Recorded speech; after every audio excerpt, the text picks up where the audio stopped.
இது 15th November 2019 நான்சி டீமாஸ் வாகமூத்தின் சீக்கிங் ஹிம் ப்ரோக்ராமிலிருந்து எடுக்கப்பட்டது. இன்றைய தலைப்பு கிறிஸ்தவ வளர்ச்சி மற்றும் நன்றி உணர்வு. அதில் முறுமுறுப்பா ஆராதனையா அப்படின்றத குறித்து பார்ப்போம்.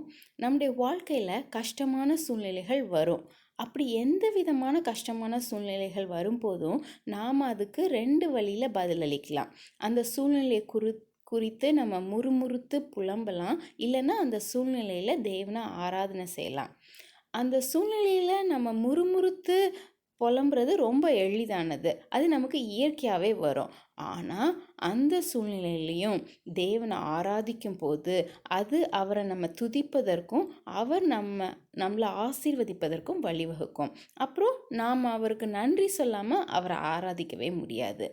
அந்த கஷ்டமான சூழ்நிலையிலையும் நம்ம தேவனை ஆராதித்து நன்றி சொல்லும் பாதையை தெரிந்தெடுத்தோம் அப்படின்னா ஒரு இனிமையான பிரகாசம் நம்முடைய வாழ்க்கையிலேருந்து வெளிப்படும்.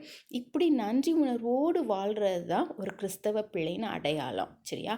ஆனால் முறுமுறுப்பையும் புலம்பலையும் குறை சொல்லும் பாதையும் தெரிந்தெடுத்தோம் அப்படின்னா அப்படிப்பட்ட நபரை யாரும் விரும்பவும் மாட்டாங்க. அது நம்மளை அழிவுக்கு ஏதுவான பாதையில் விட்டுரும். அது கடைசியில் சொந்த பந்தங்களுக்கு இடையில் கசப்பையும் சண்டையிலையும் முடியும். இன்றைக்கும் நீங்கள் எந்த பாதையை தேர்ந்தெடுக்கிறீங்க?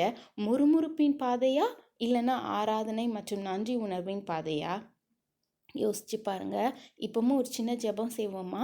அன்புள்ள ஆண்டவரே, எங்கள் வாழ்க்கையில் எந்த மாதிரியான கஷ்டமான சூழ்நிலைகள் வந்தாலும் நாங்கள் முறுமுறுத்து புலம்பி குறை சொல்லும் பாதையை தெரிந்தெடுக்காம உம்மை நோக்கி பார்த்து உம்மை ஆராதித்து உமக்கு நன்றி சொல்லும் பாதையை தெரிந்தெடுக்க எங்களுக்கு கிருபை செய்யும் ஐயா.